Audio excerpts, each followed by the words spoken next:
All right, this section is on L'Hopital's rule. So what is L'Hopital's rule? Good question. It is a specific technique that is used to evaluate difficult limit problems. So let's dive right in and take a look here. Let's consider this limit here. So limit problems aren't actually new to us, of course. We spent a great deal of time in Chapter 2 working out limits, including ones like this one. And we know from experience that one of the first things we should try is to plug in the value of the limit and just see what happens. So what happens if we let x equal 1 here is we're going to get the form 0 over 0.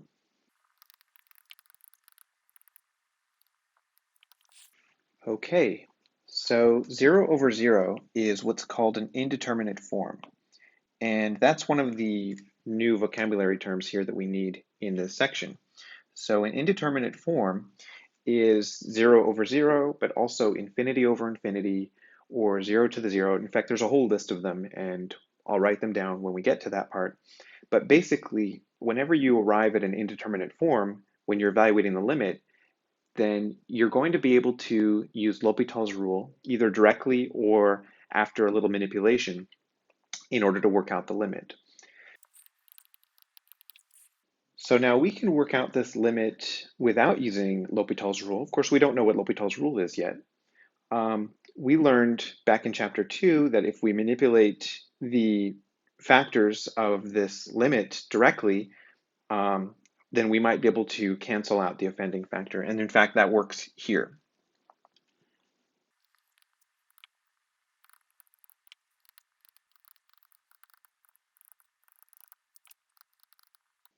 So here we can cancel out the x minus 1 factors, and we get x over x plus 1.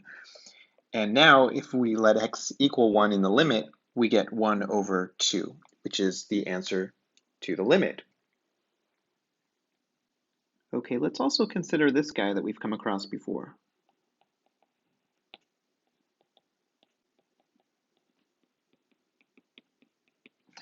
So we needed that limit in order to evaluate the difference quotient for sine. And we never really proved what it was, but we used a geometric argument to show that it probably had to equal 1, and then we used that fact, right? Okay, but if we plug 0 into this function, we would get sine of 0 over 0, which is the indeterminate form 0 over 0 once again. Okay, and while we were able to work this out, again using a geometric argument, that's a little unsatisfying. And it would be nice if we had an argument that worked in general analytically on these. Okay, and let me give finally one more example of a 0 over 0 limit, and one where we don't have an algebraic way or a geometric way of working it out. So again, here, if we let x equal 1 in the expression, we get ln of 1, which is 0, divided by 1 minus 1, which is 0. So we do get the indeterminate form 0 over 0 here. However, looking at ln of x over x minus 1, like I said, there's nothing algebraically we can really do to kind of factor or cancel that x minus 1, which is the problem. So we've kind of stuck here, but we do have L'Hopital's rule. And L'Hopital's rule will allow us to take a limit like this very, very elegantly. So let's take a look and see what L'Hopital's rule is. So let's consider the situation we have. So we're taking a limit of a quotient, f over g. But specifically, if we try to plug a in, we get 0 over 0, which means that we're declaring that f of a is equal to 0 and g of a is equal to 0. So I think this fairly describes the situation that we're dealing with. Okay, well, let's play with this guy algebraically. Okay, so note that we can certainly subtract 0 from anything we want without changing it, right? So this is f of x minus 0 over g of x minus 0. Now that hasn't really changed the integrity of this expression at all. Okay, but why are we doing this? Well, because we know 0 is equal to f of a, and it's also equal to g of a, which means we can write this as f of x minus f of a over g of x minus g of a, right? Okay, well that's super fun. We can also multiply the top and bottom of this expression by 1 over x minus a. I mean, that's valid, right? Why wouldn't we want to do that? So let's do that. Limit as x approaches a of, that would give us f of x minus f of a over x minus a, and that's all divided by g of x minus g of a over x minus a. So we started with just the limit as x approaches a of f of x over g of x, making the one assumption that f of a and g of a were both equal to 0, which would have given us the form 0 over 0. We are able to algebraically manipulate into this monstrosity here. However, by applying the limit to the numerator and the denominator, we actually have two difference quotients here. So in fact, this is f prime of a divided by g prime of a. Okay, and if those are continuous functions, we can extract the limit back out.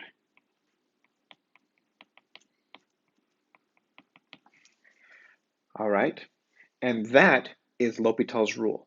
L'Hopital's rule tells us that if we're evaluating a limit of a quotient and we get the form 0 over 0, we can replace the numerator with its derivative and the denominator with its derivative, and the limit will come out the same.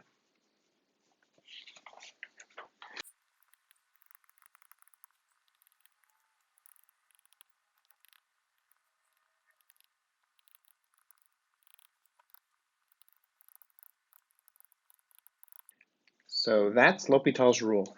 Basically says that if you have a quotient and the numerator and the denominator are both differentiable functions, and you evaluate a limit and you get the form 0 over 0, so f approaches 0 and g independently also approaches 0, then you can take that original limit and you can rewrite it with the numerator replaced by its derivative and the denominator replaced by its derivative.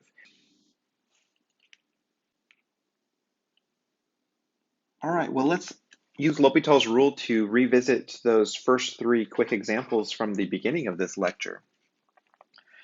So, first one was limit as x approaches 1, x squared minus x over x squared minus 1. And if you recall, we worked that out algebraically and arrived at an answer of 1 over 2. So now we can see, of course, let's recall, the form was 0 over 0. Now, for the moment, that is required for L'Hopital's rule. That'll extend a little bit, but we do need to double check that we get that indeterminate form for now. So 0 over 0, that tells us we can use L'Hopital's rule. Okay, L'Hopital's rule is carried out by replacing a numerator with its derivative. So the derivative of the numerator here is 2x minus 1, and we're going to replace the denominator with its derivative. So the denominator's derivative is 2x. Okay.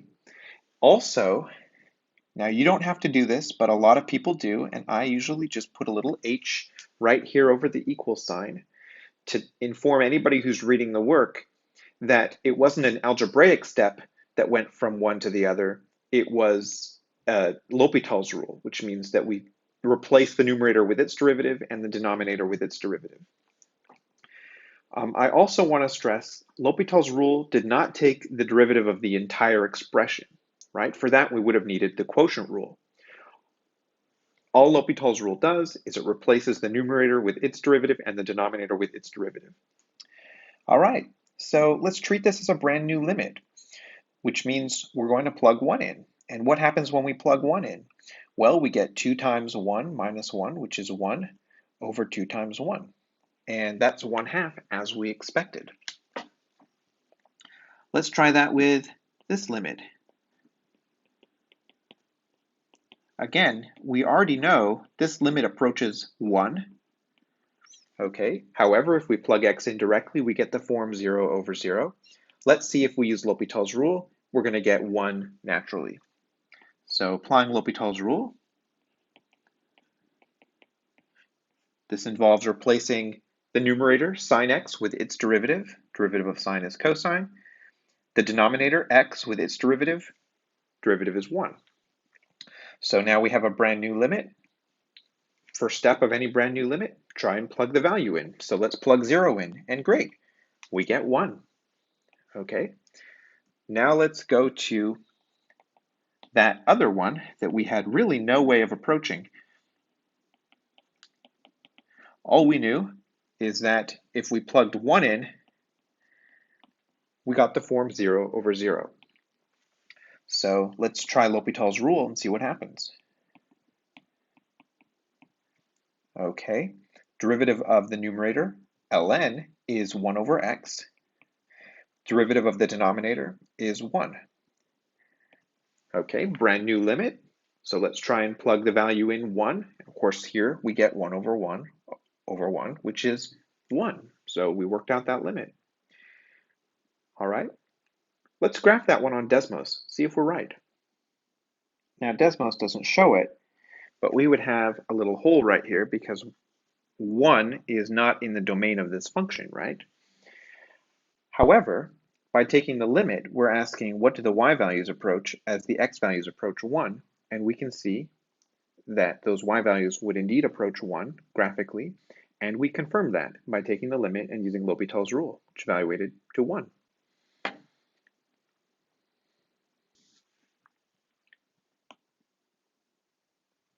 Okay, let's consider this guy now. So, as always, with a new limit problem, your first thought should be, well, what happens if we let x equal 0 in the expression? So let's try that. We get here tangent of 0, which is 0, minus 0. So we get 0 in the numerator, divided by 0 cubed, which is 0 in the denominator.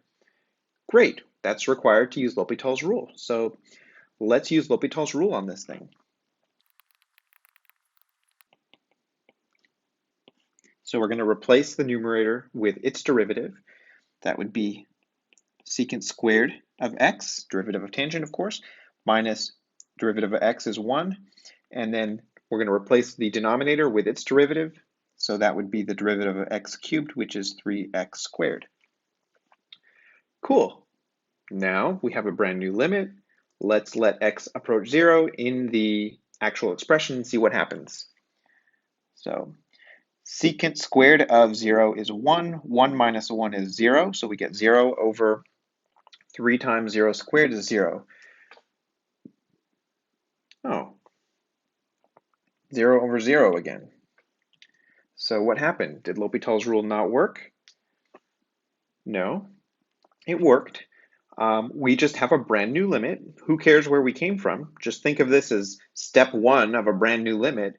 We have 0 over 0. What should we do? Let's use L'Hopital's rule. So you can use L'Hopital's rule multiple times on a problem, of course. So let's do that.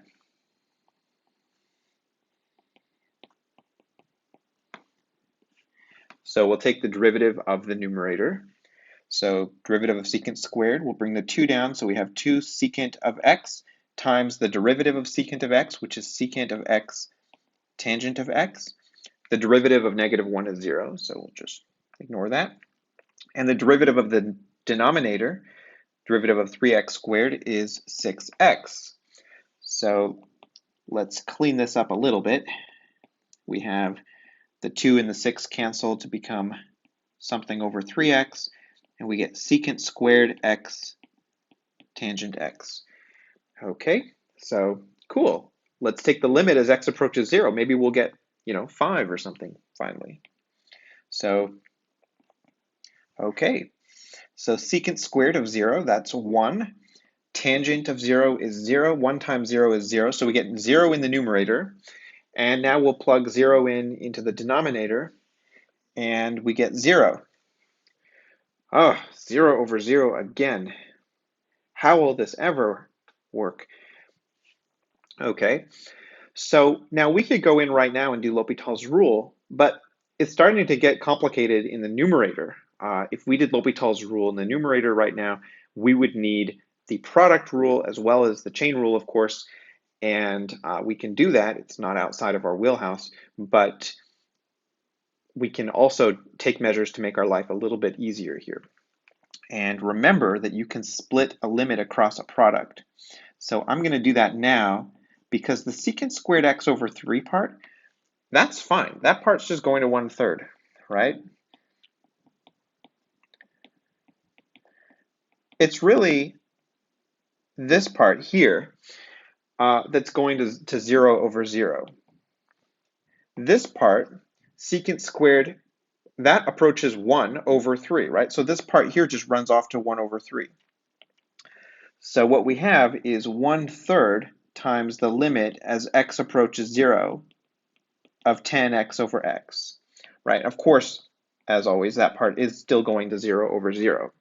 But we've made our job a little bit easier in terms of taking L'Hopital's rule because we now don't need any of those rules we were talking about, like the product rule, the chain rule. So let's apply L'Hopital's rule one more time.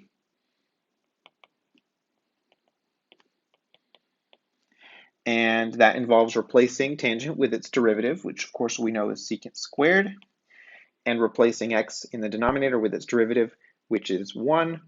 And so we can finally take this limit because the limit itself goes to 1, which means our answer is 1/3 times 1, which is 1/3. Okay. So let's not forget what we just figured out.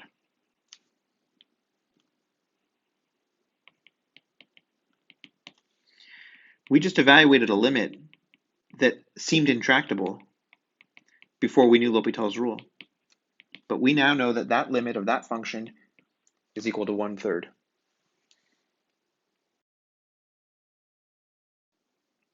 Okay, so L'Hopital's rule doesn't only just apply to 0 over 0.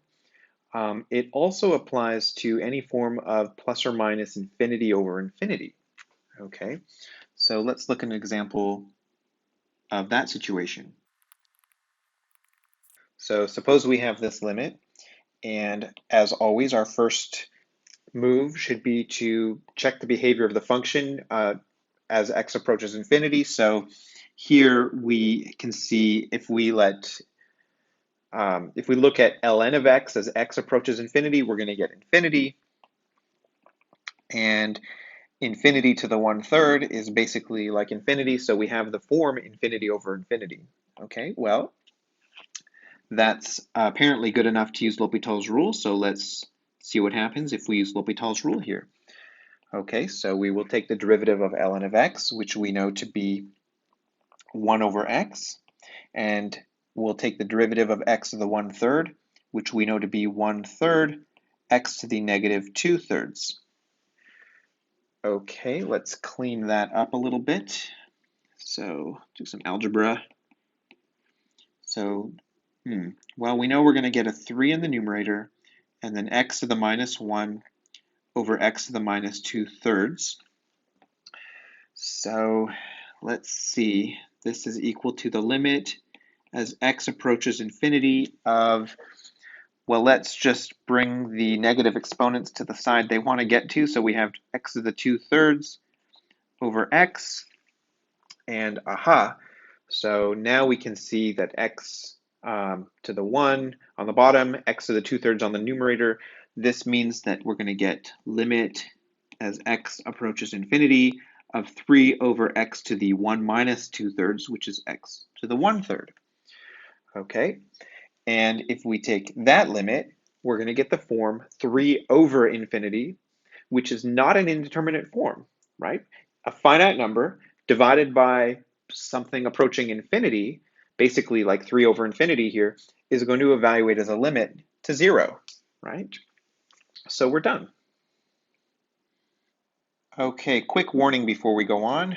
You do need to have 0 over 0 or infinity over infinity in order to use L'Hopital's rule. Okay, so let's just look at a non-example. Let's try to use L'Hopital's rule in a situation where it wouldn't apply. See what happens. So let's suppose that we're working out this limit x approaching 0 of, say, x plus 1 over x plus 2. Now, we know, okay, by plugging 0 in, that this limit evaluates to 1/2, and that's correct. But let's suppose we used L'Hopital's rule. Okay, so now we're not allowed to do this because we do not get the form 0 over 0 or plus or minus infinity over infinity. And what happens? Well, we take the derivative of x plus 1, which is 1, and the derivative of x plus 2, which is 1, and we get an answer of 1. And this entire answer is wrong, of course. So you do need to get 0 over 0 or infinity over infinity as a form before you can use L'Hopital's rule. So always double check that. Okay, so let's take a look at what the other indeterminate forms are. So first of all, an indeterminate form is basically a form that you can't intuit your way through. So for example, let's look at 0 over 0, which we know is an indeterminate form. And that's indeterminate because we have kind of a contest between two ideas here. We know that 0 divided by stuff is 0. And we know that stuff divided by 0 kind of approaches infinity. So we have two competing realities. Does this form approach 0 or does it approach infinity? And as we've seen, well, it can actually approach anything, right? We had answers approaching 1/2 earlier. So it's indeterminate. Another one, of course, would be plus or minus infinity divided by infinity. Okay, and what's the competition here? Well, infinity divided by stuff is still infinity, and stuff divided by infinity is usually 0. So again, we have this battle between 0 and infinity. Okay, now these two are exactly the two, of course, plus or minus on the infinity one, for which we can use L'Hopital's rule. However, there are actually 5 more indeterminate forms for which L'Hopital's rule does not directly apply, but where we can use a little bit of algebraic manipulation to get it into a form where we can use L'Hopital's rule. So probably the most common of these alternatives would be 0 times infinity. Okay, so that's an indeterminate form because we know 0 times stuff is usually 0, and stuff times infinity is usually infinity. So what happens when you put them together, sort of an oil and water situation? Well, it depends on the situation, right? It depends on how fast the stuff going to 0 goes to 0 and how fast the stuff going to infinity goes to infinity, which is why we consult derivatives when using L'Hopital's rule. Okay, here's another one. Infinity minus infinity is an indeterminate form.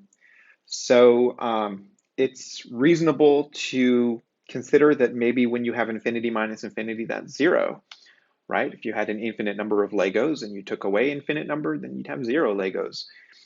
Except it's not necessarily true, because if you had an infinite number of Legos and you took half of them away, that's still taking an infinite number away, but you'd still be left with an infinite number of them. So this is indeterminate. Okay. And then there are 3 more. That's 0 to the 0. Okay. 0 raised to stuff usually goes to 0, but stuff raised to 0 usually goes to 1. So here we have a competition between two intuitive ideas. Similarly, infinity to the 0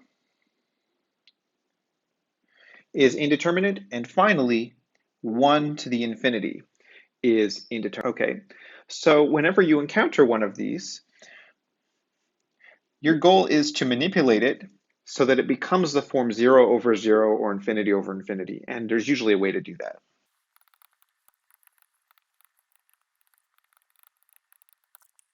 Okay, so now before we go on and do examples, I want to just quickly let you know what some non-indeterminate forms are that some people sometimes confuse for indeterminate form.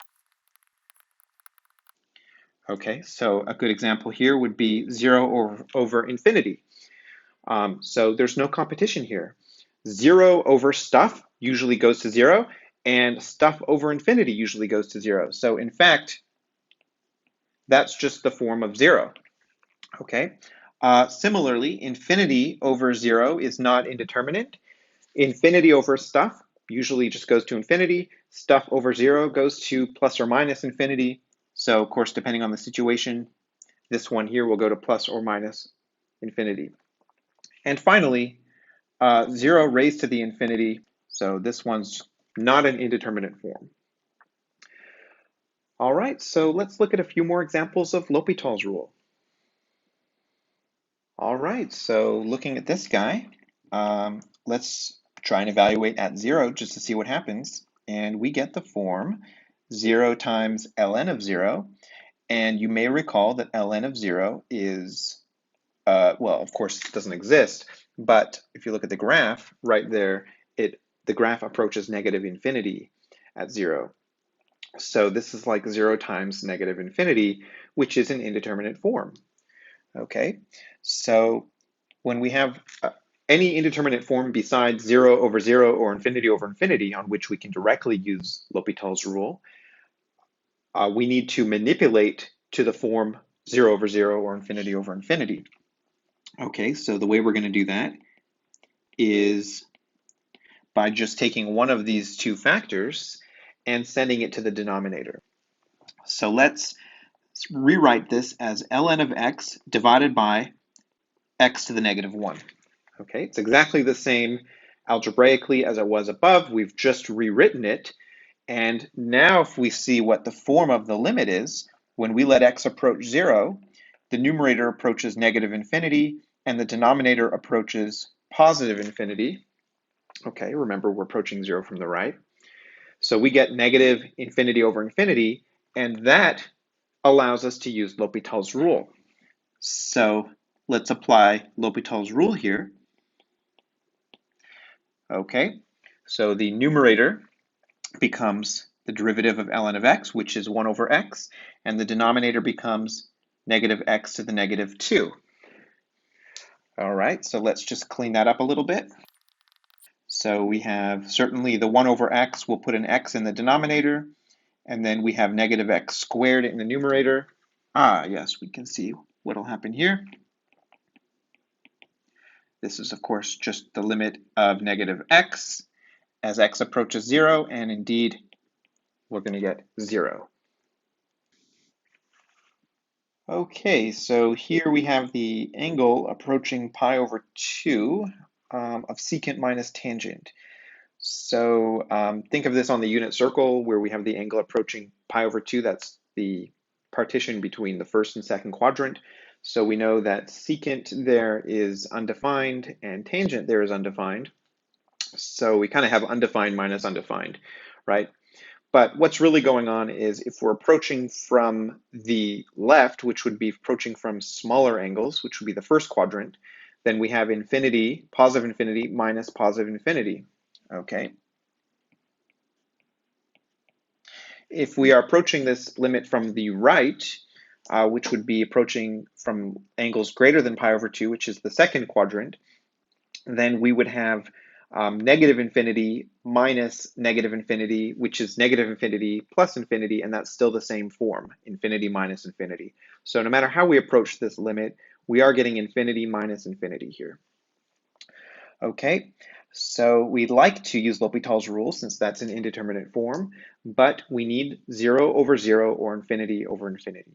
I mean, of course we do, right? We can't even apply L'Hopital's rule without some kind of a fractional form, right? The action of L'Hopital's rule involves replacing a numerator with a derivative and replacing a denominator with a derivative. And how could you even carry out that action without a fraction, right? So let's manipulate this to at least get to that form.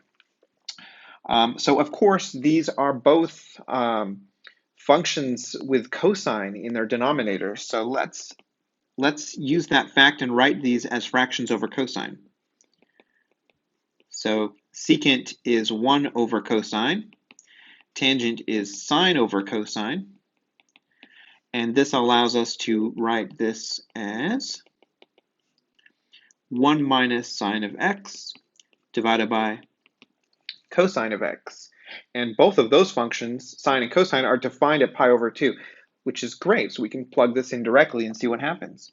So when we plug pi over 2 in here, we get 1 minus 1 in the numerator, which is 0. And cosine of pi over 2 is 0. So we have the form 0 over 0, which is perfect. We can now use L'Hopital's rule. So the derivative of the numerator, 1 minus sine of x, its derivative is negative cosine of x. And the derivative of the denominator is derivative of cosine, which is negative sine of x. Okay, so this is, of course, just cotangent, limit as x approaches pi over 2 of cotangent of x, and cotangent is defined at pi over 2, right? I mean, that's just equal to 0. So this limit evaluates to 0. And there we are. Okay, oh, look at this one. So let's just see what happens if we let x equal 0 in the expression. So sine of 0 is 0, so inside the parentheses we get 1, and cotangent of 0 is undefined, so it depends on which direction we approach this, but we're going to get 1 raised to either plus or minus infinity, so let's just argue that it's 1 to infinity for now as its form, which is an indeterminate form, right? So we need to do something to this. Okay, so what can we do to this to manipulate it? Well, what we're going to do is we're going to let y equal 1 plus sine of 4x to the cotangent of x. And let's note that what we seek is the limit as x approaches 0 of y, right? That's exactly just a restatement of the original question. The limit as x approaches 0 of y. And why is that? Because y is equal to 1 plus sine of 4x raised to the cotangent of x. Okay, but having written y this way, we can now take the ln of both sides. So we have ln of y is equal to ln of 1 plus sine of 4x raised to the cotangent of x. If this process is starting to feel familiar, it should. This is how we do logarithmic differentiation. Now, this is not actually the same thing at all, but we're using logarithms in the same way as a tool to bring an exponent down so we don't have the problem of dealing with an exponent. So what we have here is ln of y on the left is equal to cotangent of x times ln of 1 plus sine of 4x. Okay. Now we're going to take the limit of both sides of this equation. So we have the limit as x approaches infinity of, pardon me, it was 0. Limit as x approaches 0 of ln of y is equal to the limit as x approaches 0 of cotangent of x times ln of 1 plus sine of 4x.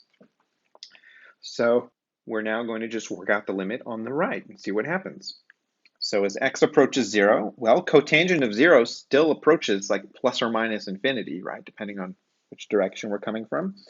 And we have sine of 0 plus 1, which is 1, ln of 1 is 0. So this whole thing is basically like approaching plus or minus 0 times infinity. So that's an indeterminate form, but it's a lot easier to manage that one. That's like the last example, a couple of examples ago. All right. So what we need to do is rewrite this in the form of a fraction. Now, if you have a trig function involved, that's really easy because you know you can move trig functions up and down just by changing them to their reciprocal function. So in other words, we can write this as ln of 1 plus sine of 4x all divided by tangent of x. Okay, now let's check the form of this limit. So here, taking this limit, we get in the numerator ln of 1, which is 0, divided by tangent of 0, which is 0. We get the form 0 over 0, and bingo, that's required to use L'Hopital's rule. So we have it. We have L'Hopital's rule. So let's just take some derivatives. So the derivative of the numerator is, well, the numerator is ln of stuff, so that's going to be 1 over the stuff, 1 plus sine 4x, times the derivative of sine of 4x, which is 4 times cosine of 4x. And the derivative of the denominator, derivative of tangent, is secant squared of x. Okay, now this is admittedly quite ugly. However, I'm confident that even at this stage, we can probably just plug 0 in directly and get something tenable from here. So sine of 4x, sine of 4 times 0, sine of 0, which is 0. So we get 1 over 1 times 4 times cosine of 0, which is 1, all divided by secant of 0 squared, which is 1 squared, which is 1. So this whole right-hand side comes out to 4. So let's see where we left off here. The left-hand side was that. Okay, limit as x approaches 0 of ln of y. And remember what we seek. We seek the limit as x approaches 0 of y. Okay, so we pretty much just have to isolate the limit of y here. All right, well, what we're going to do is take advantage of the continuity of the natural log function by moving the limit inside the natural log function. Okay, and now we can take e of both sides. And so we have the limit as x approaches 0 of y is equal to e to the 4. And that's exactly what we were after, right? What does that mean? That means that the limit as x approaches 0 of the original question, which was 1 plus sine of 4x, all raised to the cotangent of x, that is indeed equal to e to the 4. Okay? And that's a really great example showing that the form 1 to infinity, or indeed any indeterminate form, really can equal pretty much any number. It's unpredictable, right? We couldn't have just gone with that 1 to infinity and said, oh, it must equal 1. This one equaled e to the 4, right? How random is that? Random.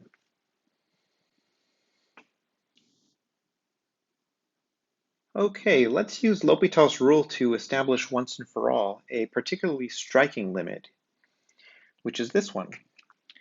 So if we just naively go into this limit and we let x approach infinity, we're going to get 1 raised to the infinity, right?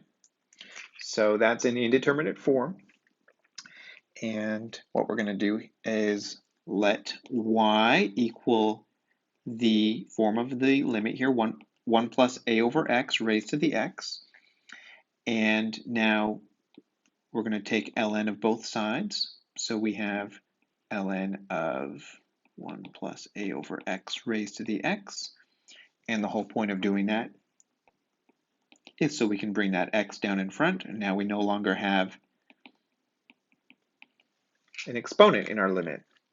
Of course, we don't have a limit anymore, so let's take the limit. Limit as x approaches infinity of ln y equals limit as x approaches infinity of x times ln of 1 plus a over x. And let's check the form of this limit. Who knows, maybe this just evaluates to 5. Let's see.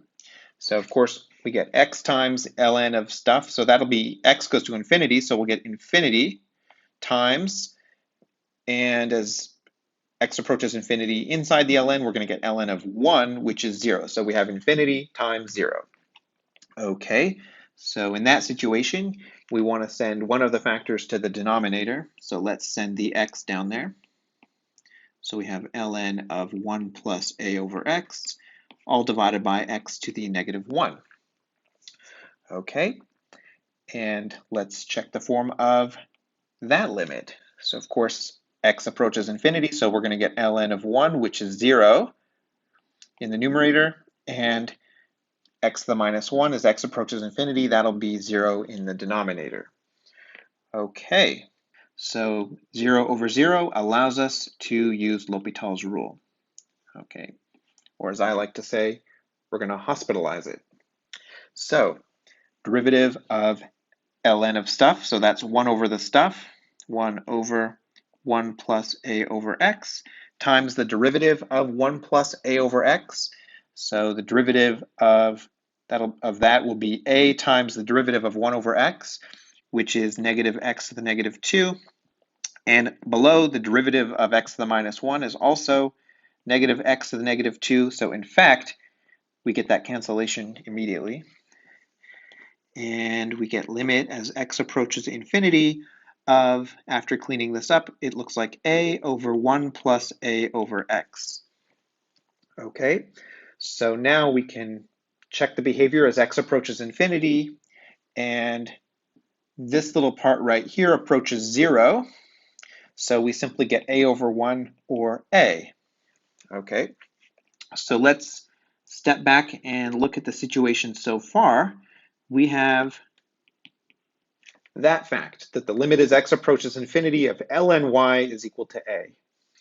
So now we can push the limit inside the natural log,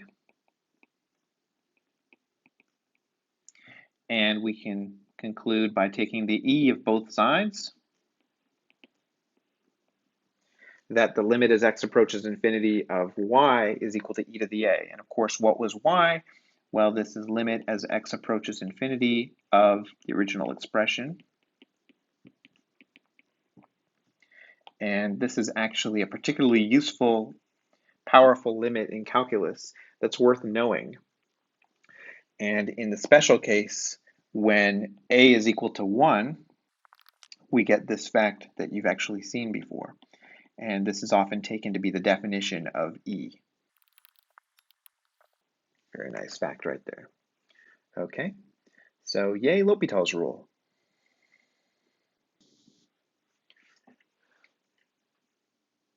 Okay, well, what about this lovely one? Let's see here. If we consider what happens as x approaches infinity, we're going to get infinity divided by infinity. Ah, no problem. We can use L'Hopital's rule directly on that. Right? What a treat this is. So we shall take the derivative of the numerator, which would be 1 over 2 times the square root of x squared plus 1, times the derivative of x squared plus 1, which is, of course, 2x. And we'll take the derivative of the denominator, which is 1. So here, these 2's cancel, and we get the limit as x approaches infinity of x over rad x squared plus 1. Ah, okay, well that's different from what we started with. So let's try evaluating the limit. Maybe it comes out to 5. Let's see. So we get, infinity over infinity. Well, no problem. We'll just use our trusty L'Hopital's rule. That'll save the day. So limit as x approaches infinity of L'Hopital's rule. Derivative of x is 1. And the derivative of rad stuff, okay, so this will be 1 over 2 times rad of the stuff times the derivative of x squared plus 1, which is 2x. Okay, so those 2's cancel, and what we get is limit as x approaches infinity of, well, we've got 1 over this fraction, so we'll just write down the reciprocal of that fraction, so that would be rad x squared plus 1 over x. Okay, no problem. Let's just see what the limit is. Hey, maybe it'll be 5. So we get infinity over infinity. Okay, no problem. Let's just use L'Hopital's rule. That'll save the day, won't it? Okay, well, hold on. This guy here, hopefully you've noticed, is exactly the same as the original problem. So L'Hopital's rule just took us back to the beginning, and if we use it, it's just going to get us down to the reciprocal of itself, and if we keep using it, we're just going to go back and forth around forever. So L'Hopital's rule is not helping us solve this particular limit problem. Okay, so L'Hopital's rule is not our be-all, end-all savior of limits. So great, well now what? Do we have to come up with some even bigger, better rule? L'Airport's rule or something? So no, we'll just go back to basics, use algebraic manipulation. In fact, if I gave you guys this limit before I ever even taught L'Hopital's rule, you'd all probably go in and totally handle it. So what we're going to do is, there's a number of things we can do algebraically, but one I'm going to do is just extend the square root to over the entire thing, which means we're squaring the x and putting it part of the square root.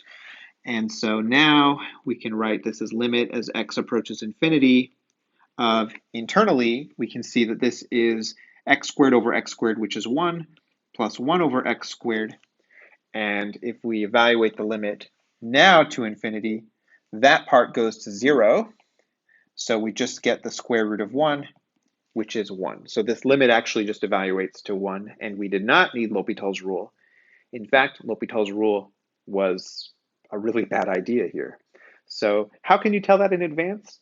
Well, you can't. It wasn't a bad idea to try L'Hopital's rule, because usually that's a great tool that helps out, but keep your eye on L'Hopital's rule, because it might not be the answer that you need.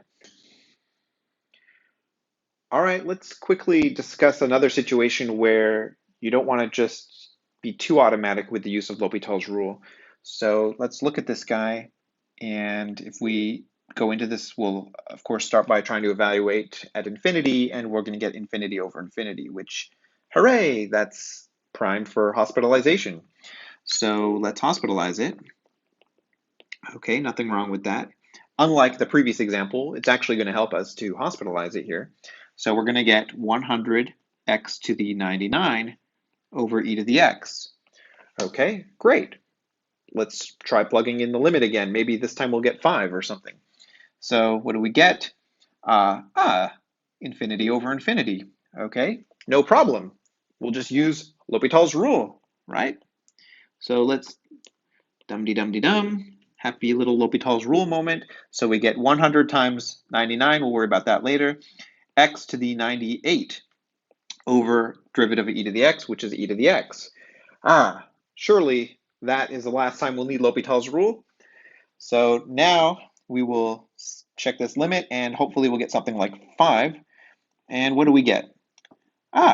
Infinity over infinity. Well, no problem there. We'll just L'Hopitalize.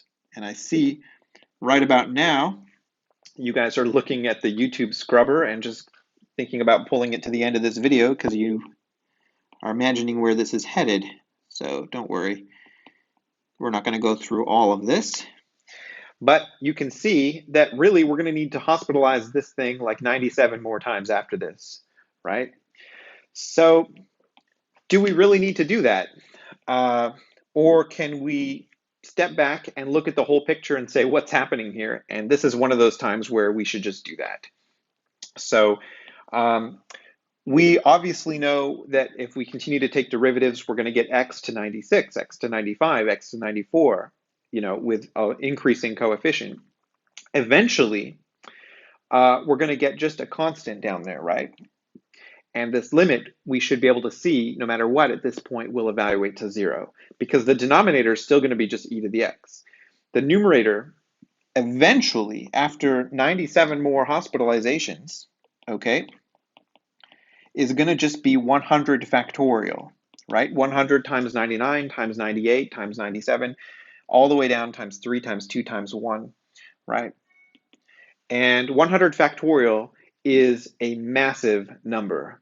However, we are dividing that massive, still finite number by infinity. So this is of the form 0 over infinity, which evaluates to 0. Okay? So there we are. The answer is 0, and we're done.